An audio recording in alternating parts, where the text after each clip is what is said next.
Good morning po sa ating lahat. Kamusta po kayo? Pero, pasalamat tayo sa Panginoon sa kabila ng bagyong pinagdaan natin, nagsip pa rin tayo, at pinagbigan tayo ng pagkakataon ng Panginoon na makapagsambas tayo. Sige po, tayo po ay tumayo at tayo po sabay-sabay na manalangin. Aming Diyos na dakila sa lahat, maraming salamat Panginoon sa pag-iingat ko, Ama, na makarating kami naligtas dito, Ama. Maraming salamat, Panginoon, na lagi mo kami binibigyan ng pagkakataon na makapagsamba sa iyo, Panginoon. Makapuri, makapagpasalamat sa iyo, aming Diyos. Maraming salamat sa buong isang linggo, Panginoon, na patuloy kang gumagawa, kumikilos sa buhay namin. Maraming salamat sa kagalingan, Panginoon. Maraming salamat sa pagpapala, Panginoon. Maraming salamat, Panginoon, sa buhay na mayroon kami. Ama, maraming salamat din, Lord, na patuloy ang mananasan namin yung pagprotekta mo, Panginoon, sa kabila ng bagyo, Panginoon. Binigyan mo kami ng kapanatagan, Ama. Maraming salamat sa lakas ng hangin, Panginoon. Nakatulog kami ng maayos, Panginoon. Maraming salamat, O aming Diyos. Tunay, Ama, na wala kang katulad, Panginoon. Tapat ka sa mga pangako mo, lalo sa mga anak mo na nanampalataya sa iyo, Panginoon. Maraming salamat, Ama. Walang dahilan, Panginoon, para hindi ikaw ay bigyan ng pagsamba, ng papuri, Panginoon, ng pagpapasalamat, Panginoon. Walang dahilan, Panginoon. Kaya, Ama, iaalay namin yung aming oras, Panginoon, yung aming buhay sa iyo, aming Diyos. Dalangin namin, Ama, yung aming mga puso, Panginoon, patuloy mong linisin, salisigin mo, Panginoon, alisin mo yung mga bagay na hindi nararapat sa iyo. Nang sa ganoon, Panginoon, makapagpuri kami, Panginoon, sa iyo ng kalugod-lugod, Panginoon, sa iyo. Maraming salamat, Ama. Ama, patuloy namin din, Panginoon, inilapit sa iyo yung mga anak kong tatayo, Panginoon. Mula sa aawit, Panginoon, mula sa mga tutugtog, Panginoon, sa magbabahagi ng iyong salita. Manalangin sa pagkahandog sa iyo, Panginoon. Dalangin ko, Panginoon, ikaw yung patuloy na maitaas, Panginoon. Itapong sila sa inyong likuran, Panginoon. Yung paba, Panginoon, yung takot, alisin mo ito, Ama. Sapagkat, Panginoon, alam namin, Panginoon, na mapagtatagumpayan ang gawain ito. Ano mang gawa ng kaaway, Panginoon, ay hindi mangyayari, Panginoon, sapagkat ang ito'y para sa iyo, Panginoon. Maraming salamat, O aming Diyos, sa iyo ang mataas na papuri at pagdakila tanging sa pangalan ng iyong anak ko si Jesus. Amen.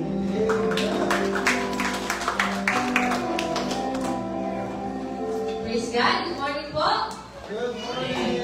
Nagagalak po mga bawat isa na narinig sila. Amen. Amen. Nasabi po sa awit 66 verses 1 to 4. Sumigaw sa galak ang mga nilalang. Pwede mo na yung sumigaw kung may kagalakan. Amen. Parang dito na yung kagalakan. Sumigaw nga po tayo ng may kagalakan. Sa ating Panginoon. Sumigaw sa galak ang mga nilalang at purihin ang Diyos na may kagalakan. Wagas na papuri sa kanyang ibigay. Awitan siya, duwalhatin siya. Ito ang ibig sabihin. Ito ang sabihin sa Diyos na dakila. Ang mga gawa ko ay kahanga-hanga. Yuyong ko sa takot at mga kaaway dahilan sa taglay mong kapangyarihan. Ang lahat sa lupa, ikay sinasamba. Awit ng papuri yung kinakanta. Ang iyong pangalay, pinupuri nila. Hallelujah! Purihin ang ating Diyos na buhay. Tunay nga po na napakapuli ng Panginoon. Sabi nga kanina ni Sister Ann, napagtagumpayan na naman natin ng isang bagyo. Tama po ba? Amen. Sa tulong po ng Panginoon, tayo may kapayapaan, may kagalakan, at ngayon pupurihin po natin ang ating Diyos na makapayapaan.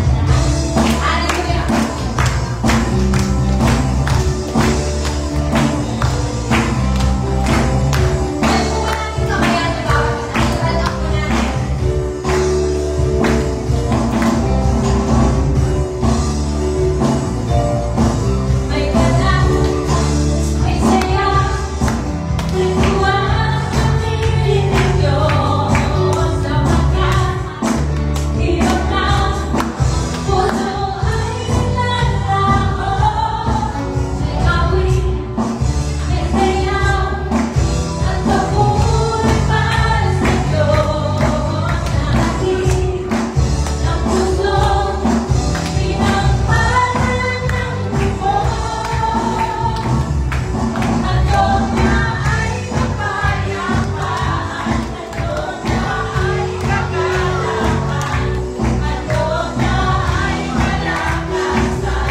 patuloy na pagtatakbo mo sa amin, Panginoon.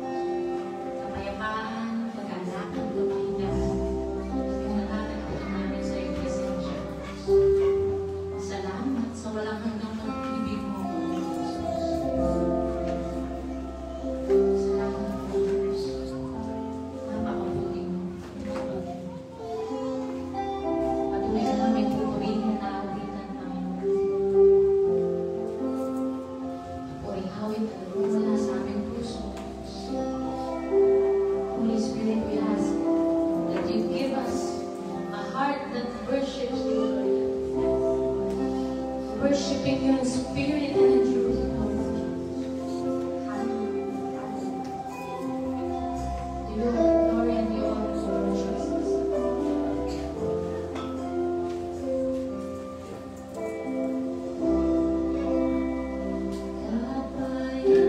Kapayapaan nagmumula sa'yo.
Praise God. Sige po.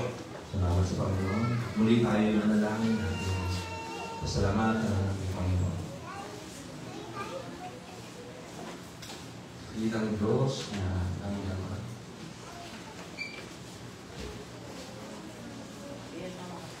Na aming pangyarihan sa lahat. Salamat po. Sa araw na ito, papuri na pinagpalan ng aming Panginoon. Naranasan namin ang diba? Ang pagkilos ng Diyos. Ang dalangin namin patuloy, ituruan mo kami, Panginoon. Dalangin namin patuloy na maranasan ng Espiritu Santo, Panginoon. Alam namin kung wala ka, Diyos, bali-bala ang lahat ng aming ginagawa. Ang paglilingkod namin ito sa iyo, ang pagpapahal namin sa inyo ito, Panginoon. Naniniwala kami na lugod ka, O Diyos. Naniniwala kami na tinanggap mo yung pagsama namin, Panginoon. Magkaroon ng bukas na puso ang bawat isa. Yung Espiritu na nakikinig, na nagpapaturo, tumatanggap, alam mo namin, ay matanggap ng bawat isa. Ang bukas yung Espiritu namin. Panginoon, salamat pinagpala mo yung bawat taong narito.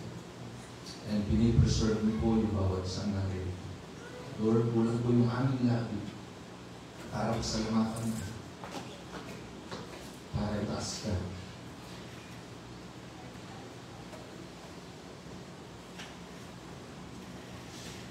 Nakakita ka namin.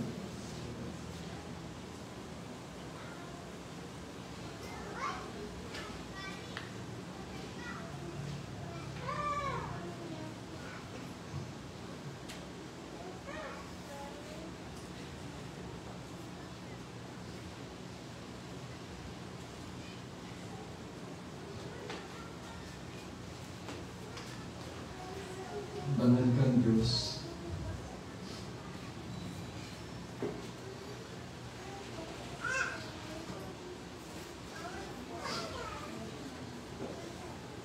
Patawaran niyo po kami kung meron man kami nagawang kasalanan sa inyo.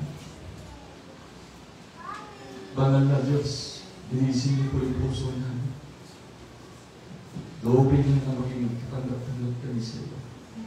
Salamat po sa Panginoon Jesus na namatay para sa amin. Naalala namin, ginamahan mo, Panginoon. Salamat po sa ligtasan. Salamat po. Bawat sang naririto, niligtas mo po sa inyong Panginoon. Lahat ng po nila tumanggap sa inyo, niligtas mo, Panginoon. Maraming salamat sa araw na kapapalay ko para sa amin. Panginoon, ikaw yung sentro ng araw ito. Ikaw yung sa'yo iikot yung buhay namin. Sa'yo iikot yung aming pagtingin. Kaya Panginoon, pakapanalinin po yung bawat isa. Panginoon, turuan mo kami pa rin, Panginoon. Salamat po, Panginoon. Sapagkat hindi niyo po pinabayaan yung church niyo, yung iglesia niyo, yung body of Christ. Hindi niyo po pinabayaan. Lagi sa bawat umaga sa liwat ng pag-ibig mo. Sa bawat umaga, Panginoon, dakila yung iyong mga gawa. Hindi lang namin minsan nakikita, pero Panginoon, sa bawat paghinga, sa bawat paglilat ng aming mga mata, may buhay, Panginoon, bagong buhay. Presensya mo, Panginoon, pakulo mo kinaranas. Iniingatan mo yung bawat isa. Maraming salamat po, Panginoon. Ang mga salamat po. Salamat po, Panginoon. Napakadakilan. Sumasagana ang pag-ibig mo, Panginoon. God, we thank you, Lord. We bless your name. We glorify your name. We extol your name, Jesus. Jesus. Jesus. We extol your name. God, thank you, Lord. Salamat po, Panginoon. Lord, naniniwala kami, Panginoon. Ang araw ng ito, pinagpahala niyo. Naniniwala kami ang bawat isa. Pinatagpo niyo, dinilas niyo, Panginoon. Bayaan niyo, namin yung salita, Panginoon. Patuloy na magbigay buhay sa amin. Bayaan niyo, Panginoon, na higit namin pahalagahan ang salita niyo. Higit pa sa aming buhay. Higit pa sa aming mga ginagawa. Higit pa sa aming oras. Napakahalaga po ng salita niyo. Ito po yung dahilan kung bakit kami naligtas. Kaya binibigyan namin ang halaga oras yung mga salita mo ngayon, Panginoon. Tuwalhatiin ka naman, sambahin ka sa pangalan ng aming Panginoon Jesus. Ang lahat po'y magsabi na Amen.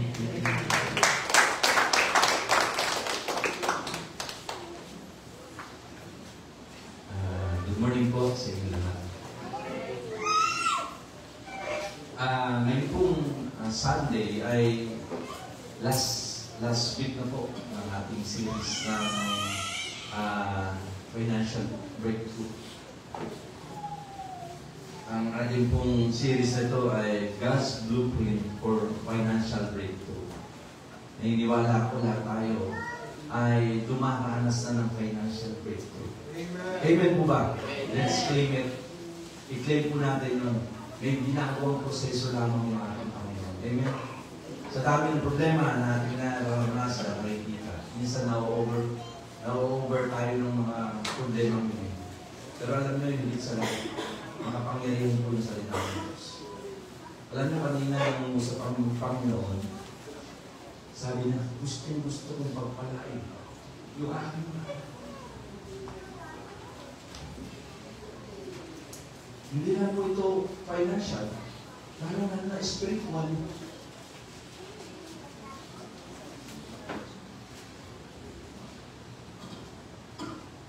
Kaya mga kapatid, tingnan po natin, no? Bigyan lang natin ng parang recap. Kung ano yung mga natutunan natin, yung mga nakaraang mga linggo. Alam po, ang dami na natin natutunan. Alam po, ang dami natin tinanggap na salita ng Diyos. Di ba? Kasi yung financial breakthrough, patungkol talaga ito financially eh. Parang nakakalungkot naman kung makikita ko yung mga kapatid ko na hindi nila na-catch, di ba? 100% naniniwala ko gusto tayong i-bless ng Panginoon. At alam naman natin na 100% naniniwala, binilas na tayo ng Panginoon. Nagpala na tayo ng Panginoon.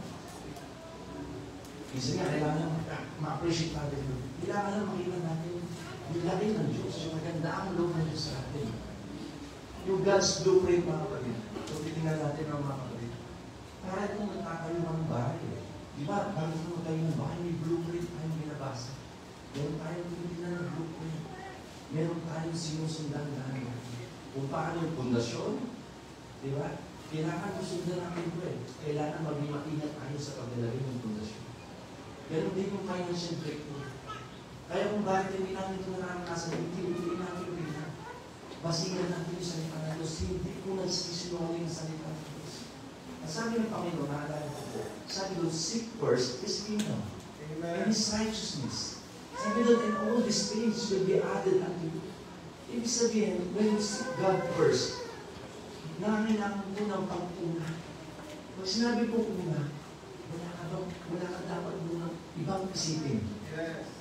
Ito po yung pagsikin natin talaga. Sinisip mo talaga, hinahanap mo. Sabi doon, blessed are those who seek me. They will find me.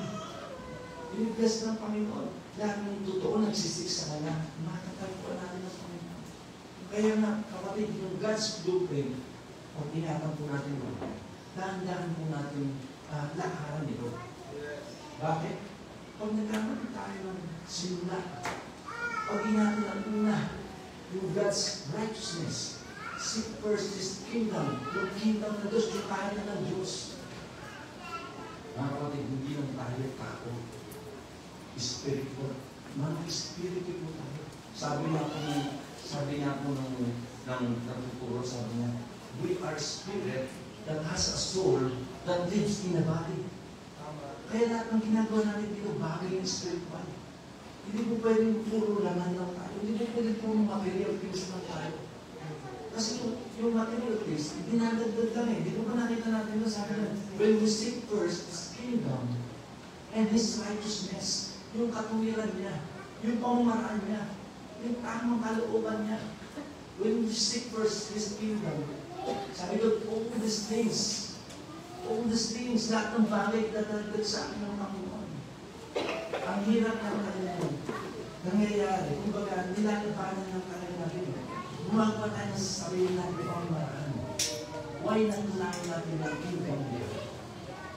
Why not unahin natin yung kalooban ng Diyos? Why not sa umaga pa ng Lord? Alam mo, mas mahalaga sa akin yung masik ko yung kalooban mo. Mas mahalaga sa akin yung masik ko yung presensya mo. Kasi once na pinakalawa ko, magiging pang-asang ito. Alam niyo kung sa atin, puro alalahanin na. Yung stress sa umaga pa, stress pa. Hinahabol mo yung pagpapala. Samantala, tinuro mo sa atin, kapag kainunam ang Diyos, ano sa akin, hahabulin mo lang ang pagpapala. Kasi tayo mga Kristiyano, ibinuhod na tayo ng Diyos. Iba yung pamamaraan ng Diyos sa buhay natin. Iba yung pamamaraan ng mundo. Iba yung pattern na nililikha ng Diablo. Ang Diablo, may-ari ng mundo nito. Iba yung pamamaraan niya. Gusto tayo turuan ng Diyos. Gusto ng Diyos na maging madali para sa atin ang mga pagpapala. Alam naman natin na nire-restore ng Diyos yung pamamaraan ng Diyos. Hindi nais ng Diyos na tayo pahirapan. Nais ng Diyos na tayo ito. In His way, sabi ng Panginoon, sa pamamaraan mo, anak. Hindi sa pamamaraan mo. Ito'y napakahirap na tugdin ng tao. Kung bakit niya, nung kinain niya ba yung prutas mo, naging matigas ang kanyang ulo. Nagkaroon siya ng sarili kaalaman na mabuti at masama. Nagkaroon siya ng sarili niyang katuwiran. Bakit hindi yung katuwiran ng Diyos yung naatong namin? Nawala yung Espiritu sa atin, namatay yung Espiritu sa atin. Pero mga kapatid, binuhay na ng Diyos yung Espiritu yung nasa iyo. Kaya mo nang pumili ng mabuti at masama. Kaya na natin. Kaya mga kapatid, kahit anong gawin natin, ang nais ng Diyos, mag-desisyon tayo. Nais ng Diyos, i-desisyon mo ngayon na wala ibang susundin, wala kang ibang pararamalan, wala kang ibang uunahin. Hindi siya lang. Hindi makasarili ang Diyos. Marunong ang Diyos. Marunong siya. Subukan mo gawin ang gusto mo. Mayroon bang nangyayari maganda? Di ba't nagkakabul-bula ang buhay ng tao? Di ba ba? Naranasan na natin yun. Ang nais ng Panginoon ngayon, yung number one natin priority, ang Diyos sa buhay natin. Amen? Yung success, yung mga pagkapalang material, nariyan na kong lahat eh. Yung baga, tinuro na sa atin. How to handle money. How to handle money wisely. Ito ba? Nagtataka tayo. Di ba? Tinuro na sa atin na kung ayusin natin yung paghawak ng pera, hindi tayo mawawala ng pera. Even yung langgam, tinuruan tayo ng Panginoon. Sa mga langgam na kanyang nilikha, tinuruan tayo ng Panginoon. Sabi ng Panginoon, walang namumuno dyan. Walang nagtuturo dyan. Walang nag-uutos sa mga yan. Pero anong ginagawa nila? Nag-iipon sila sa panahon ng katakat. Ibig sabihin, panahon ng alihan. Panahon na maraming pagpapala. Dapat tayo maging matalino mga kapatid. Sa panahon na pinagpapala tayo ng Diyos, ipunin natin yung mga bagay nito. At sa panahon ng tagpulan, alam na langgam na kailangan niya na magdahan-dahan. Alam na langgam na kailangan niya na magpahinga. Baliktad na nagiging sitwasyon ng tao na. Kumbaga, ubos bigaya. Ito po yun eh. Ubos bigaya pagkatapos. Kung kailan wala ng pagpapala, kung kailan panahon ng tagpulan, doon tayo nagpukumahon. Huwag tayo maging mamahal. Sa pamagitan nga ng langgam, tinuturuan tayo ng Diyos. Mga kapatid, ang nais ng Diyos sa atin ay success. Mga kapatid, sabi doon, hindi daw dumadaan sa kamay ng mga katutangad yung pagpapala. Hindi dumadaan ang pagpapala sa kamay ng tao. Kaya nga, sa panahon na tayo magpapalabago, okay yun, ibigay natin yung best natin. Kasi alam naman natin ang Panginoon natin dito sa atin. Ang Panginoon, laging natin sa atin. At ngayon po mga kapatid, pinalaya tayo ng Diyos, pinagpahala tayo ng Diyos. At ngayon po mga kapatid, yung series na ito, magtatapos na. Ibang blessing na naman ang gustong ituro sa atin ng Panginoon. Ibang pagtuturo na naman ang ibibigay sa atin ng Panginoon.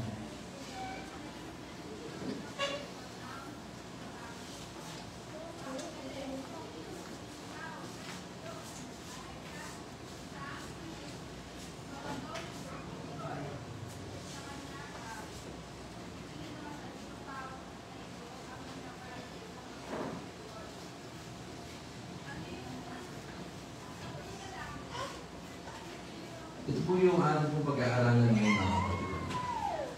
True financial freedom isn't just about living well. It's about living well. The same pronunciation but different meaning. Amen? Yung living well, ito yung paraan paano ka mabuhay. Maayos kong meron kang successful life. Nabigyan ka ng Diyos ng successful life. Pero hindi lang yun yung financial freedom na nais ng Diyos. Gusto ng Diyos na iwan natin ang mundo ito ng maayos niya. Amen? Kaya nais ng Diyos na hindi lang tayo yung makaranas sa pagpapalan. Nais ng Diyos na mag-iwan din tayo na tinatawag natin at kaya kayo mga wala sa isip. Harap ko sa kanila. Meron pong word nakasulat din. Yan po yung isa sa title natin mga kapatid. Legacy. Legacy. Gusto ng Diyos na mag-iwan tayo ng legacy sa atin. Hindi lang pamilya, kundi sa lahat ng mga taong nakakasalamuha po natin. Ano?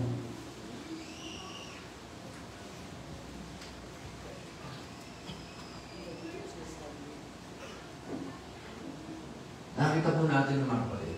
Maraming tao may nagtatrabaho dahil ayaw niya na magmukha siya o ayaw niya na siya maghirap.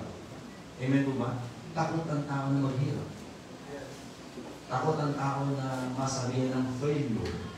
Tama po ba? Na, kasi ang pamantayan ng mundo ngayon, kailangan pag ganito edad mo, makabili ka ng bahay, pagpatayo mo ng bahay. Kailangan pag ganito edad mo, may sasakyan ka ng maganda. Humahabol tayo. Hindi mo ba? Gusto natin magawa yung mga bagay niya. Takot tayo mag-fail. Takot tayo maranasan na sabihin na failure yung buhay mo. Bakit? Kasi hindi ka nakapagpili ng bahay. Hindi ka nakapagpatayo. Hindi ka nakabili ng kotse. Yun po ba yung success natin ngayon, mga kapatid? Yun po ba yung tinitingnan natin success? Kaya naman, pati tayo mga Kristiyano, nadatayo sa ganitong sitwasyon. Hindi na po yun yung inaasam natin yan, mga kapatid. Alam niyo po, si D.L. Moody, siya po yung isa sa naging sikat na preacher, 1900. Ito po yung isa sa mga quote niya. Sabi niya, our greatest fear should not be of failure, but of succeeding something that doesn't really matter.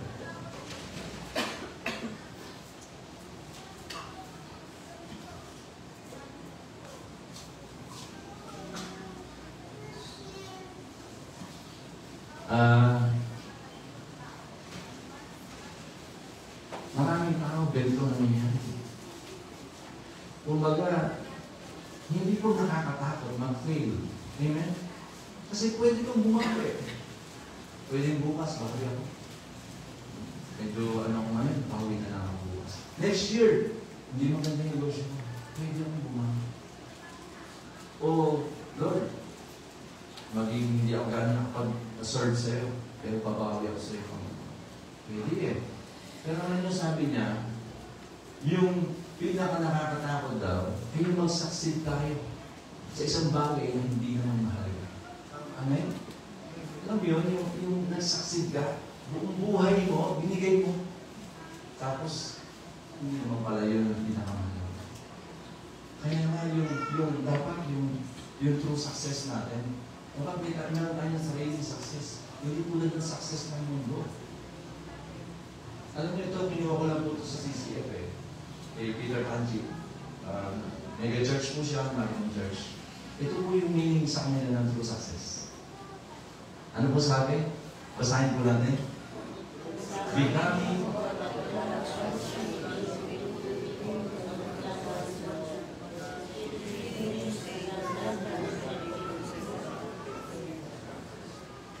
ano po ba? Meron pong dalawang bagay tayong makikita dyan, mga kapatid. Una is becoming all that God wants us to be. And doing all that God wants us to do. Madalas po, ikaw at ako, ang nauuna natin is doing all that God wants us to do. Madalas pa nga, doing all that we want to do. Amen? Madalas pa nga, ganun ang nangyayari. Yung gusto natin gawin, gusto kong gusto kong makuha to, gusto kong maabot to, gusto kong ma-achieve to. Pero alam niyo ba, ang true success, sabi ng CCF, o sabi na rin natin, dapat ang true success, becoming all that God wants us to be. Sana po, minsan, umupo tayo, magtingin-tingin tayo. Yung becoming ba, yung moral character ba? Ninanasa ko ba doon sa isang araw? Yung bakit pinapahalagahan ko ba yung moral character? Sa isang araw, sabi na natin na nakasigaw ka, o nakapagmura ka, kung meron na nakapagmura ka dyan. Tinitingnan ba natin yun na, Lord, hindi ko na dapat ito nasasabi. Di ba? Kasi, alam niyo ba na mas concern ang Diyos sa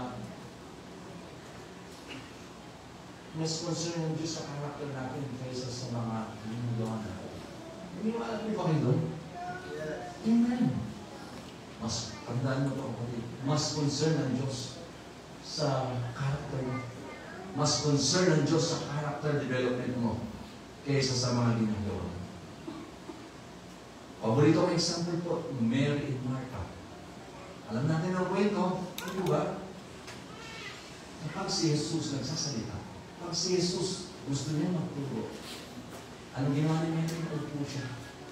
Pinili niya, sabi ni Jesus, si Martha, gawa ng gawa. Magkapatid po ito eh. Isa mga hindi pa po nakakaalam. Magkapatid po ito. Minsan dinalaw ni Jesus yung magkapatid na ito. At si Martha, sabi doon, kung paano dinescribe, si Martha naupo sa pakanan ng Panginoon. Naupo siya habang si Jesus nangangaral. And then si Martha, ay gawa ng gawa. Stress siya sa buhay niya. Stress. Ano ba naman yun? Kung kapatid ko, alam nung dumating si Jesus. Ganun ang kaisipan niya eh. Hanggang sa si Jesus, napagsabihan niya na, sabi na, Jesus, hindi mo ba naman nakikita na gawa ko ng gawa dito? Si Martha, pwede bang sabihan mo man lang siya? Pwede bang utusan mo man lang si Mary? Eh kasi pagod na ako. Tapos si Mary, nakaupo lang siya. Ano sabi ni Jesus? Martha, maganda yung ginagawa mo. Ganun. Subalit higit na maganda, higit na mahalaga yung ginawa niya. Imagine, nakaupo lang. Sinabi ni Jesus, maganda yung ginawa niya. Mas pinili ni Jesus yung ginawa ni Mary. Bakit? Yung kalooban ng Diyos dapat maghanap, hindi yung kalooban mo. Maganda yung ginagawa mo, nagtatrabaho ka, naglilingkod ka. Maganda yan. Pero yung karakter mo, nalimutan mo. Sipin mo, utusan mo si Jesus. Yung guru natin, utusan mo. Sipin mo, pangunahan mo siya. Kaya isang merong kang gusto. Ganun yung nangyayari sa ating realidad ngayon. Ganun yung nangyayari sa mga Kristiyano ngayon. Kaya nga, success without character is dangerous. Kapag nagtagumpay ang isang bata na tinuruan mo, alam nyo yung, ewan ko lang habang sabi nila ito sa mga anak mo, mga anak, pasok ka, galingan mo. Huwag kang papadaig. Ewan ko kung nasabi nyo. Kung meron pa kayo na, anak, huwag kang papadaig sa klase mo. Alam nyo po, dahil sa mga magulang tayo, ano nga sa isip na susundin tayo ng mga anak natin. Competitive ba anak natin? Tumaas nga yung kanya, siya ka alam mo na. Hindi ka naman ugali mo siya. Hindi ba? Mga simpleng bagay na ina-apply natin, akala natin, yung pattern ng mundo, pattern pa ng Diyos para sa atin. Hindi na po mga kapatid. Ganyan mo lang yung sabi ko sa akin ako, na, ganito lang, bata pa yan ako, yung parang kinder pa lang sila. Nasabi ko na, anak, kilalanin mo bawat kaklase mo, anak. Alamin mo yung pangalan niya. Bakit? Basta kaibiganin mo rin sila. Ganun lang tinuro mo sa akin. Kaibiganin mo sila. mas masarap mabuhay na maraming kaibigan. Amen? Hindi yung tuturo natin sa mga anak natin, kailangan mo ma-achieve to, kailangan mo magawa yan. Yung character, naiiwan. Kaya naman si Jesus, mas concerned sa character natin. Amen. Kaysa sa mga ginagawa natin. Well, masama yung mga ginagawa natin. As long na masasabi ni Jesus, maririnig natin ito, mga kapatid. Hearing Him say, well done, good and faithful servant. Ito yung true success natin. Nakaudating natin sa langit, ito dapat yung sasabihin sa atin ni Jesus. Ano yung nagawa mo? Alam, mahalaga yung ginawa mo. Pero mas mahalaga yung legacy na iiwangan. Mas mahalaga yung tao na nagbigay ka ng impact sa tao. Mas mahalaga yung sa Panginoon.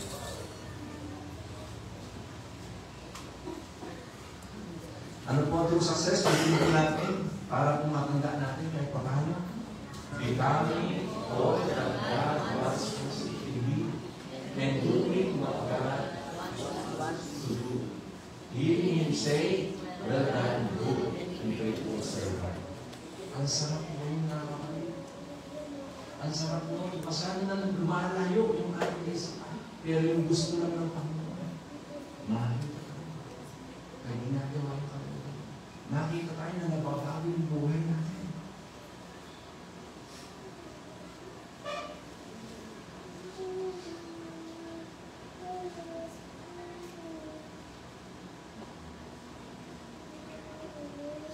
Alam niyo mga kapatid, whether you like it or not, mag-iiwan tayo ng legacy.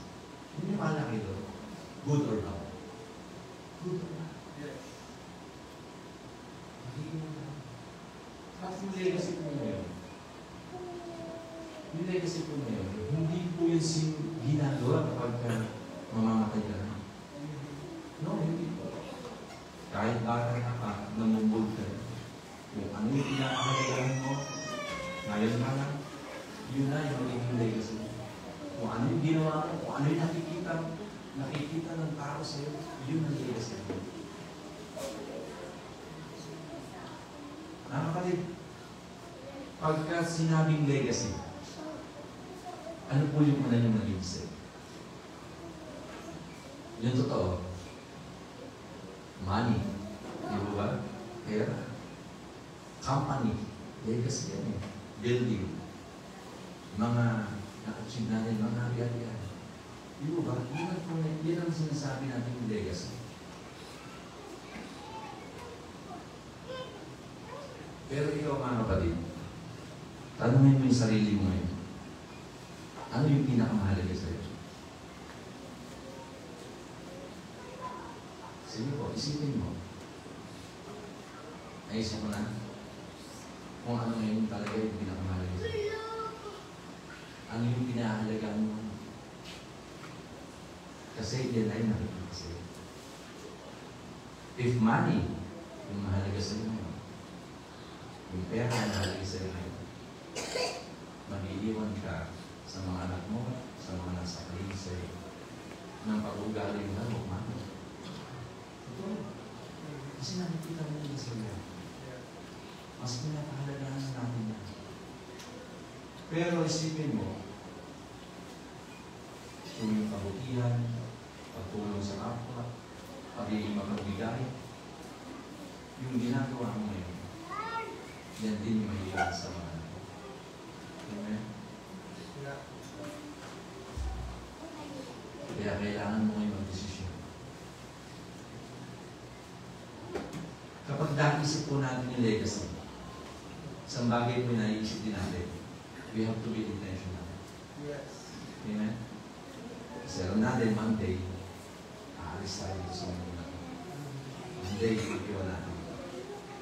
At kailangan, intentional tayo sa mga ginagawa natin.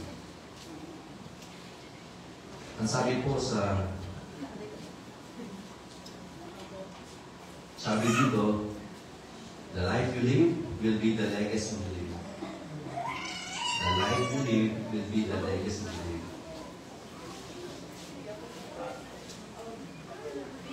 Ngayon naman na kapatid, kapag namatay ka, ano yung gusto mong maisip ng tao sa'yo?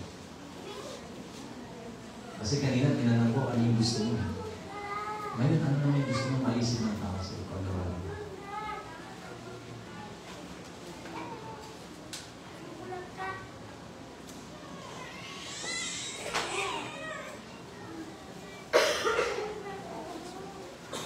Alam niyo po,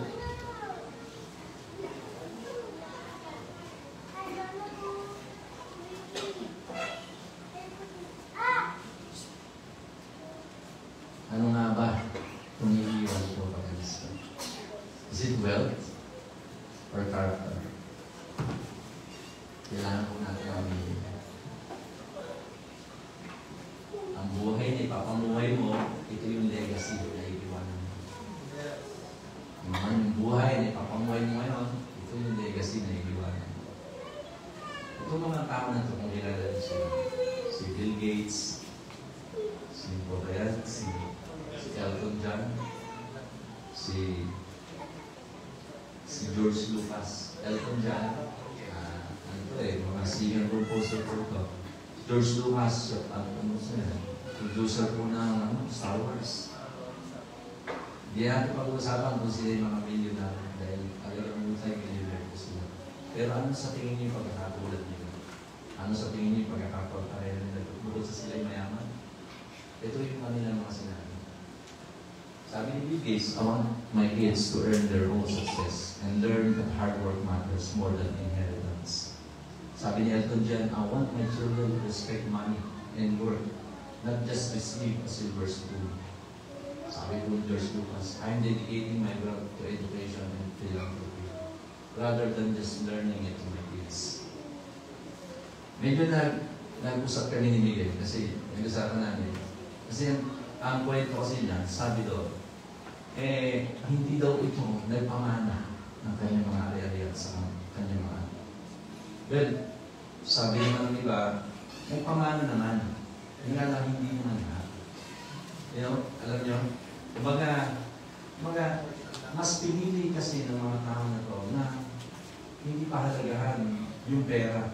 O mas pinili nila na yung character na ng kanilang mga anak may ma-develop. Pero alam nyo, hindi naman masama na ang bata ibigyan natin ng pamana. Lalo-lalo na sa ating mga Kristiyano. Di po ba? Ito nga po yung salita ng Diyos eh. Sabi nga po, a good person leaves an inheritance for their children's children, but a sinner's wealth is stored up for the righteous. Ang mabuting tao daw nag-iiwan ng kanyang pamana sa kanyang mga anak. So, napakalaga po na ang masama na po, hindi alam ng bata kung paano i-handle ang pera. Nakita po natin ang pagkakaiba. Mabuti magpamana ng wealth sa ating mga anak. Ang importante, alam natin na turuan natin ang tama ng ating mga anak. Sapagkat, alam naman natin, dala kung paano yung history ng Panginoon. Lagi po natin pinag-aaralan niya. Kaya dapat maging maingat po tayo sa bagay niya. Masama ang pera kapag ang umahat nito ay walang Diyos. Amen. Nagiging masama po ito.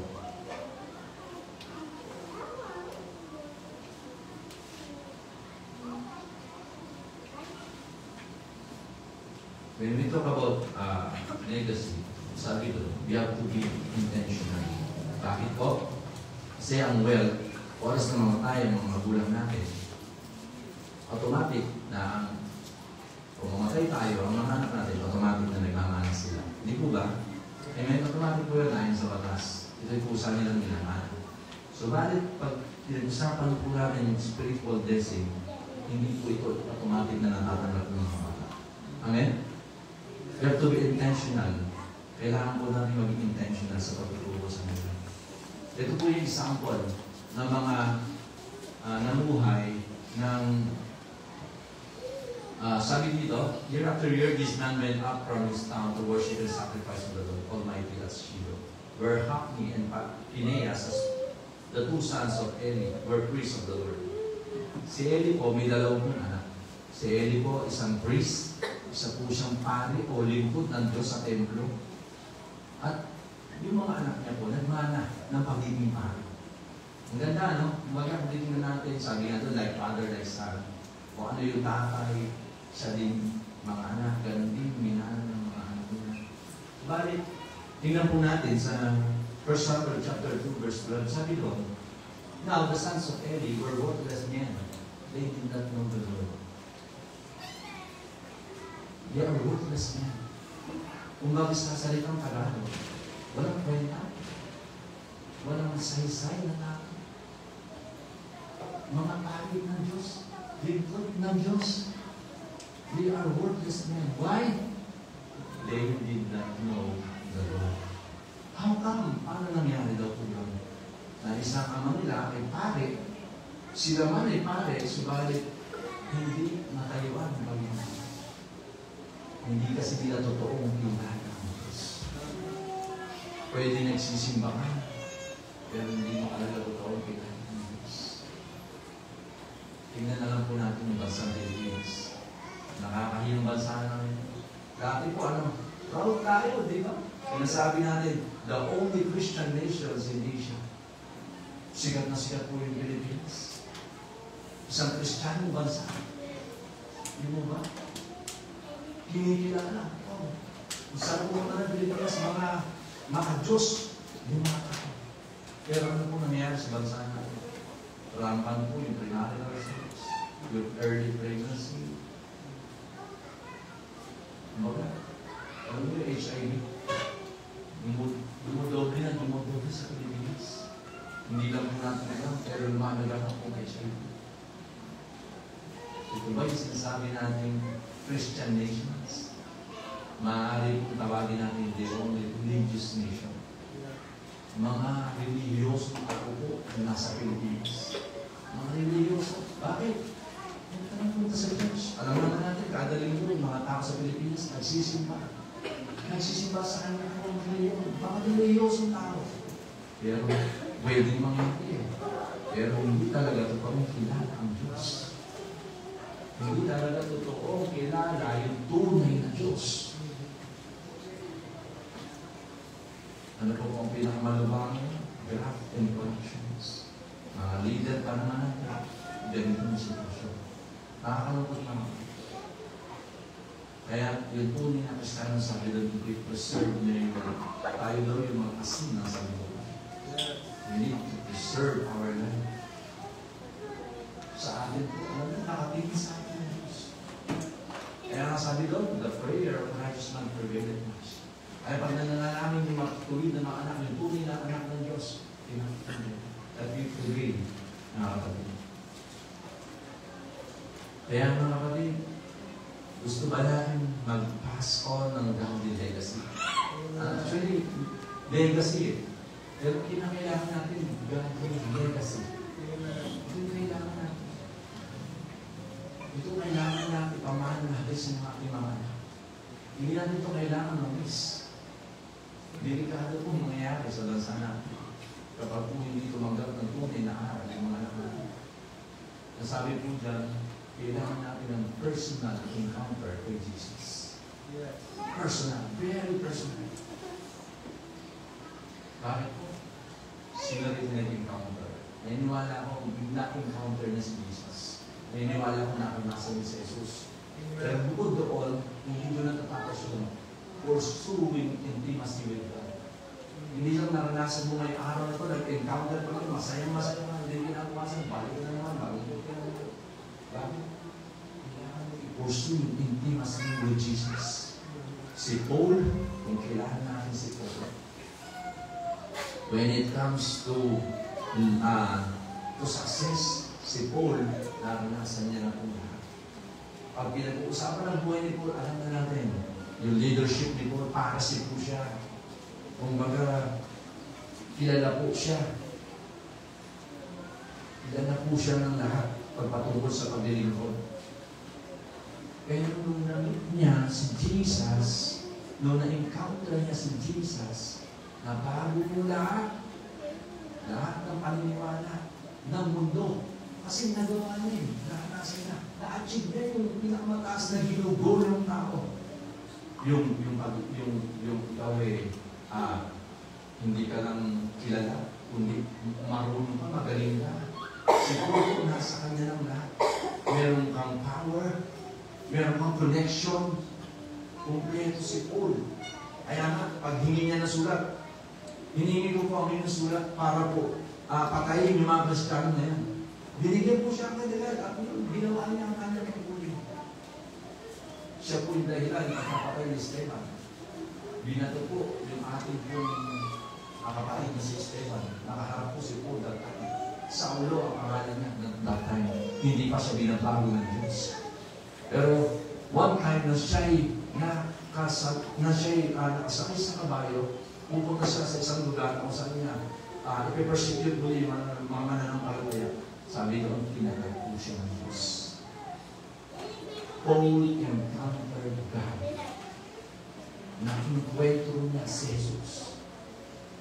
At nang makinkwentro niya si Jesus, sabi ng Panginoon Jesus, Saulo, Saulo, bakit mo ako pinag-uusap? Ang sabi ni Pablo, sino po kayo, Panginoon? Di niya kakilala si Jesus. Sumagot si Jesus, ako si Jesus ang inuusap mo. You know what? Sabi ng Panginoon, Saulo, Saulo, bakit mo ako inuusap? Pinipersecute niya yung church, di ba? Pinipersecute niya yung church. Pero yung paano kiniklaim ni Jesus na kapag pinipersecute mo ang church, ako mismo yun. Tayo, tinignan ni Jesus na part tayo ni Jesus. Amen. Kaya nung na-encuentro ni Pablo ang Diyos, si Jesus, nabago po lahat yung panahon. Nabago po lahat.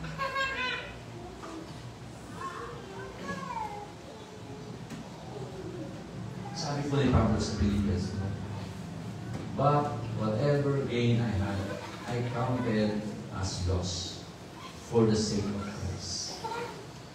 Whatever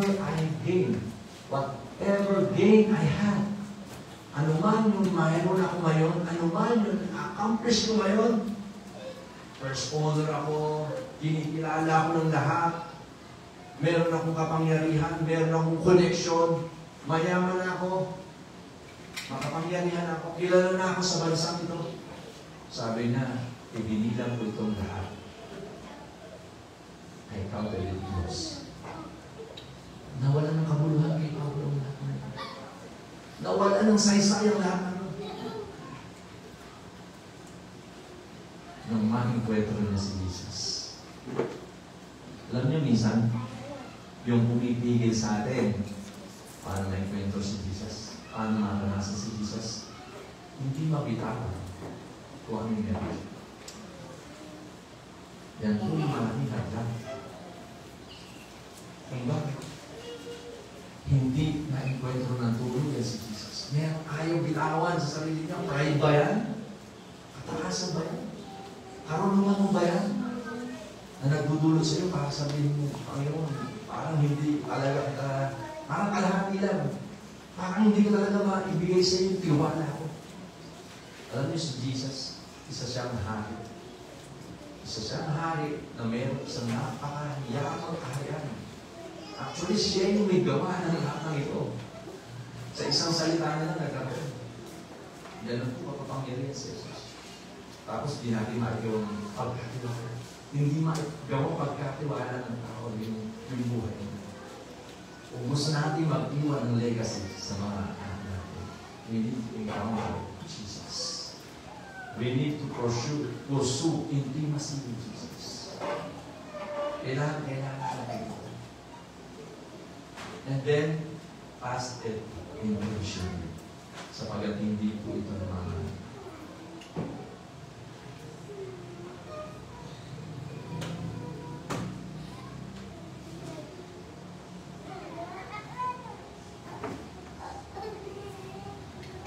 Anything pa na pumipigil sa iyo para makagalaw si Lord sa buhay mo. O anything pa na nagpapabagal sa iyo sa paglilingkod mo.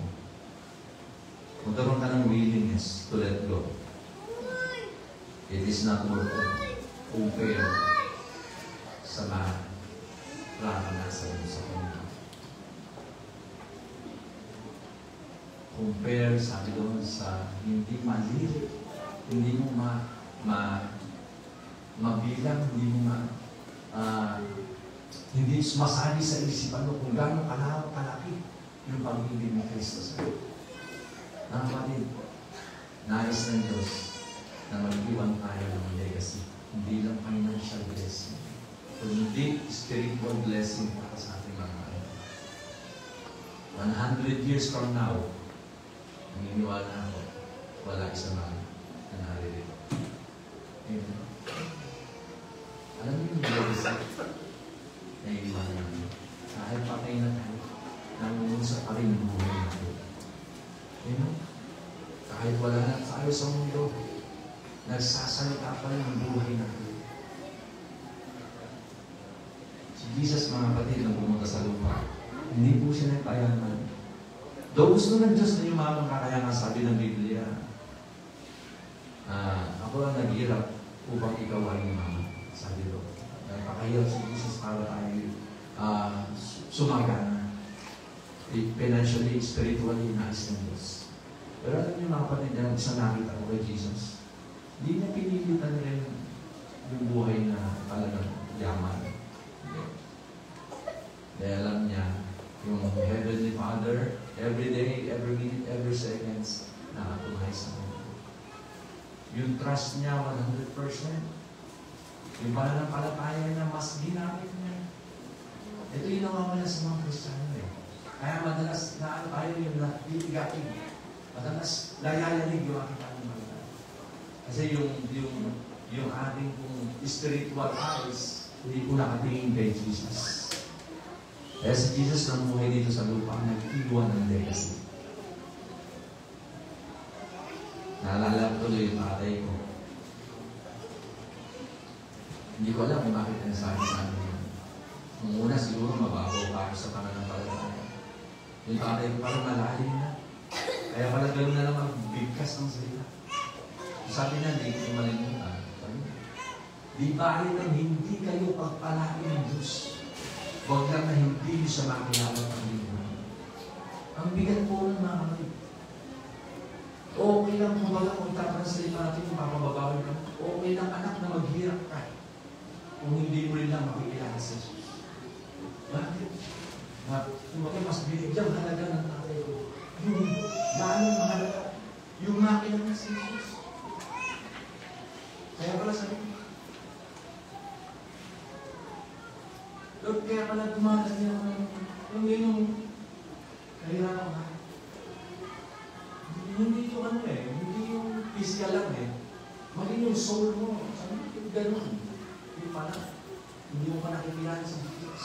Powerful yung salita. Nangyari Pero salamat sa aking mga magulang. Mga nag-iwan sila ng aral. Nakakita ko na, pamuhay nila yun. Sa maiksing panahon, nakita ko na binago sila ng Panginoon. Nakita ko na talagang gumawa ang Diyos ang buhay nila.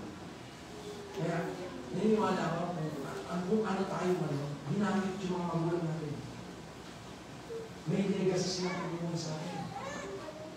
Kaya, mga kapatid, may mga anak tayo. Kahit na wala tayong anak, may mga kaibigan tayo, may mga nasa paligid tayo.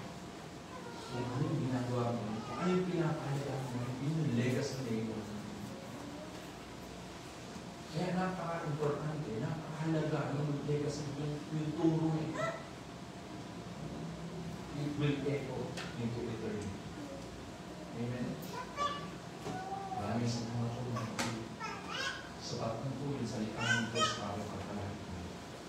Sapat po yung salita ng Diyos para ma-encourage po. Salamat po. Pwede po ba tayo manalangin? Nakila ang kapangyarihan ng Diyos. Ikaw lamang, Panginoon, ang natatanging Diyos. Ikaw lamang ang tunay na nagtuturo ng katwiran. Wala kang makita sa mundo ng ganitong klase ng katwiran, Panginoon. Lord, napakadakila ng iyong pamamaraan. Napakakapangyarihan ng iyong salita. Nagbabago ng buhay. Panginoon, salamat po sa mga kapatid namin naririto nagtsatsagang makinig sa iyo, nagnanais, Panginoon, na malaman ng kalooban mo, na yung legacy na iiwanan namin, hindi lang sa financial, Panginoon, hindi lang sapat na makapala mo kami, hindi lang sapat na yumaman kami, Panginoon, kung wala naman kami tunay na Diyos. Kung mali naman yung pamamaraan na bibigay namin sa aming anak, sayang, Panginoon. Kaya ba minsan, hindi namin pa nararanasan yung breakthrough ng blessing, ng material blessing? O baka may tinuturo ka pa sa amin, Panginoon, na lalong madali. Panginoon, yun na yung unahin ka. Yun na yung pahalagahan ka ng lalong higit sa lahat. Higit pa sa asawa, higit pa sa anak, higit pa sa trabaho, higit pa sa kayamanan na meron kami. Pahalagahan ka namin, Panginoon, higit sa lahat. At doon mararanasan namin yung tunay na pagpapahal ng Espiritu. Doon mararanasan namin yung kapayapaan dulot na nagtitiwala sa iyo, Panginoon. Ito yung tunay na pagpapahal. Hindi ito kayang bilhin, Panginoon, ng mga bilyonaryong tao. Ang kapayapaan meron kami, ang kaligtasan meron kami, hindi kayang bilhin ng bilyonaryo. Ano mapapala ng tao kung makampan niya ang buong mundo, kung mapapahamak naman yung kanyang kaluluwa? Masasayang lang, Panginoon. Kaya Lord, una sa lahat, patawarin mo kami. Kung meron kami nauuna ng higit sa iyo na hindi namin nalalaman, patawarin mo kami, Panginoon. Kung meron kami minsan na minamahal, masigit na pinakapahalagahan ng higit sa iyo, patawarin mo kami. Kung meron kung higit na oras na naibibigay namin sa ibang mga bagay na hindi naman mahalaga kumpara sa iyo. O Diyos, mabuti ng Diyos. Ikaw ay Diyos na tapat at naghihintay ng isang tunay na relasyon, tunay na fellowship. Ito yung nais mo, Panginoon. Yung palagi maranasan ka namin. Palagi makanaupang palad ka namin. Lord, salamat po. Hindi lang alok na kaligtasan ang binigay mo sa amin. Hindi buhay na ganap at kasiyasiya. Yan ang sabi mo, Panginoon, na parito ako upang bigyan kayo ng buhay na ganap at kasiyasiya. Hindi ito material blessing, Panginoon. Naparito ka, Panginoon, para ipadama sa amin ang iyong pagmamahal. Naparito ka para ipakita sa amin ang isang mabuting halimbawa na nagmamahal sa kapwa. Wala nang ihigit pa sa taong nag-alay ng kanyang buhay para sa kanyang kaibigan. Ito yung sabi ng iyong salita. At ikaw lamang, Panginoon, ang gumawa nito. Ikaw lamang yung may kakayanang makagawa nito. Lord, pinagpala niyo po ang bawat isa. Maraming salamat po. Lord, dinadakila ka na. Pinapupurihan ka namin. Sinasamba ka namin. Niluluwalhati ka namin. Itinataas ka namin, Panginoon, sa kataas-taasan mong trono. Walang ibang katulad ng pangalan mo, Jesus. Ikaw lamang ang dakilang Diyos, nag-iisang hari ng mga hari, Panginoon ng mga Panginoon. Lord, balang araw, magsusulit kami sa iyo. Lord, sabi mo sa huling panahon, lahat ng tuhod dulhod, lahat ng labi magsasabi, ikaw ang Panginoon Jesus. Ngayon pala, Panginoon, we declare that you are King of Kings and Lord of Lords in our lives. Thank you, Jesus. Thank you for the gift of salvation. Hindi kami karapat-dapat, pero binigyan mo kami ng habag. Binigyan mo kami ng napakalakas na pag-ibig. Mas binigyan mo ng halaga ang buhay namin kaysa sa sarili mong buhay. Ganon kalaki yung pag-ibig mo sa amin. Kaya, Panginoon, patawarin mo kami. Linisin mo yung puso namin, Panginoon. Dalisayin mo yung puso namin, Panginoon, upang pagharap namin sa iyo. Upang sa tuwing kami hahanap sa iyo, hindi kami masusumbatan ng aming sarili, Panginoon.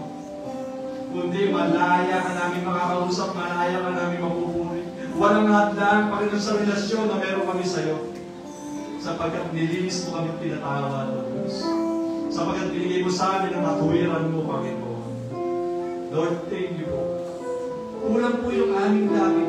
sa mga pagpupulit pagkasalamat na ginawa niyo po sa akin. Kulang po yung aming lakas para i-help namin yung mga magandang bagay na ginagawa niyo. Lord, dakilain ka, sambahin ka, Panginoon. Ikaw lamang nag-iisang Diyos. Hallelujah. Yes, itupan natin ang ating bibig, bigyan natin ng pasasalamat ng Diyos na siyang nararapat tumanggap na papuri, nararapat tumanggap ng pagsamba. Oh, hallelujah, dakila ka, Panginoon. Luwalhatiin ka, O Diyos. Marapat-dapat ibigay ang papuri at pasasalamat sa nag-iisang Diyos. Hallelujah. Hallelujah. Hallelujah. Thank you, Jesus. Thank you, Lord. We bless your name because you bless us, Lord. We bless your name. We bless your name, Jesus. Panginoon, Panginoon, tulungan mo ang mga anak mong ito ihayag ang iyong pangalan sa aming mga kaibigan, sa aming mga mahal sa buhay. Bigyan nyo ng Espiritu ng katapangan, Panginoon. Ihayag nyo ang iyong magandang loob sa sino man taong pagpapahayagan nila, Panginoon. Nais mong iligtas ang lahat ng tao. Nais mong ibigay ang kaligtasan sa kanila. Kaya gamitin ko ang bawat isang naririto. Magpahayag ng pag-ibig mo. Magpahayag ng magandang loob mo, Diyos. God, gisingin mo yung Espiritu na tutulog, Panginoon. Hallelujah. We glorify your name, Jesus. We magnify your name, Jesus. Hallelujah. Itataas namin ang pangalan ni Jesus. Pangalan na kapangyarihan sa lahat. Pangalan na binigay sa sumat ikaligtas ng tao. Hallelujah. Glory, glory, glory to you, Jesus. Glory to your name, Jesus. Oh, we thank you, Jesus. We thank you, Jesus.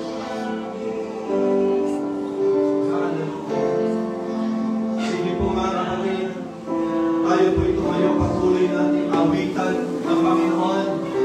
Hallelujah. Yes, Lord, we worship you, Jesus. Thank you, Jesus. We glorify your name. Hayaan mo na gamitin mo yung oras na ito. Precious time, ikaw at si Jesus habang inaawitan mo siya. Habang pinaparanas ng Diyos ay magandang loob niya. At ibigay mo naman sa Kanya yung papuri, yung pagsamba sa nag-iisang Panginoon. Hallelujah. Thank you, Jesus.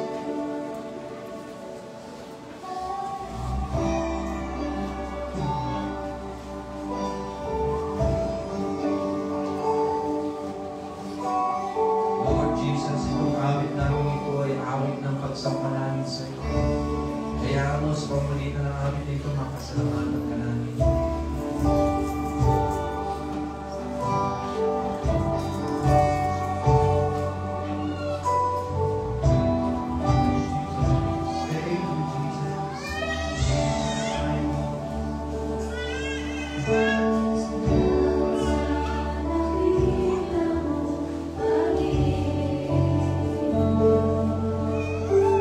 Salamat sa pagyabang mo, Ama.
namin sa iyong pinakamataas na pagsamba.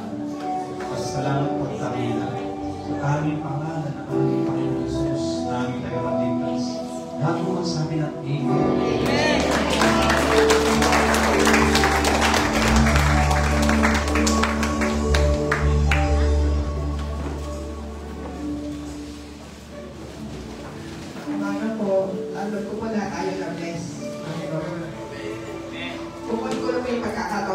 Ito po yung last na version, ayan po yung ating breakthrough, financial breakthrough po.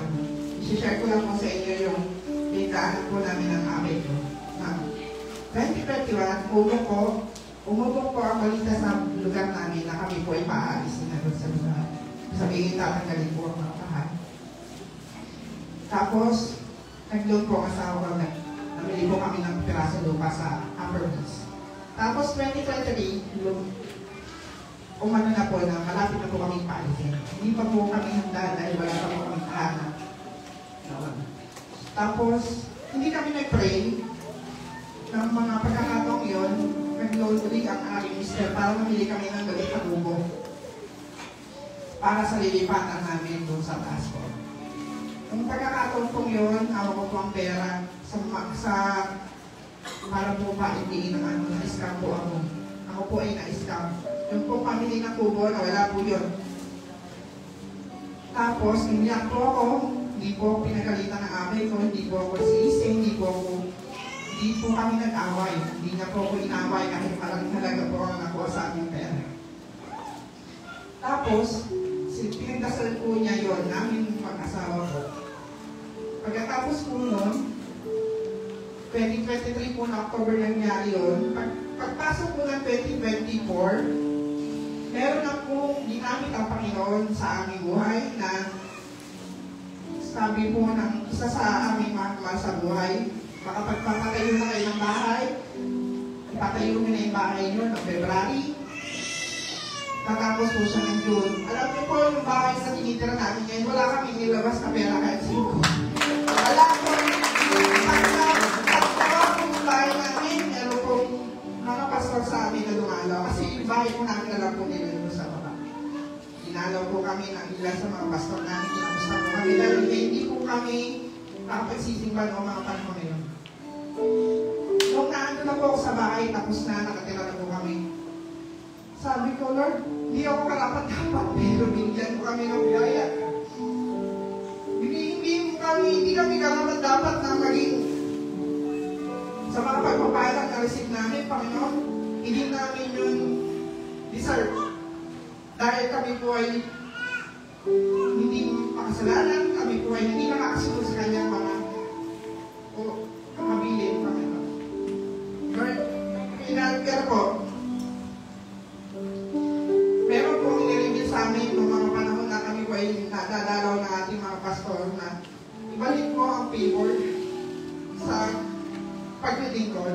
Ibalik mo yung binigay ko sa iyo na nagpapalang ito. Kasi po kung hindi pa po kami makakapagpatayo ng bahay, habulin po namin yun.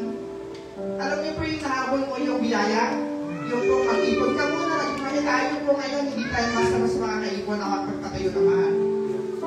Dahil po sa mga aral natin ngayon, na-reveal po sa akin ng Lord na meron ka ng bahay, andyan may trabaho ang asawa mo. Simulan nyo na mag-ipon para sa mga emergency, para sa mga hindi natin pagkakasakit ng mga bata. Simulan nyo na mag-ipon para sa mga ganong bagay po, mga gasusin. Yan lang po. Salamat po sa Lord at buhay po siya at hindi po natutulog ang kanyang pag-ibig sa atin. Mag-pray na po tayo. Lord, salamat dahil ikaw ay buhay. Ikaw ang buhay namin, Panginoon. Maraming salamat, Panginoon, sa pagpapalang na re-receive namin sa inyo, Panginoon, sa araw-araw. Lord, salamat po sa iyong pinasensya na pinaranas mo sa amin, Panginoon. Maraming salamat sa pag-akay mo sa amin sa buong paghapon, sa mga araw na lumipas, Panginoon. Maraming salamat po sa mga taong natin ito na patuloy na nauuhaw at nais na maranasan ka, Panginoon.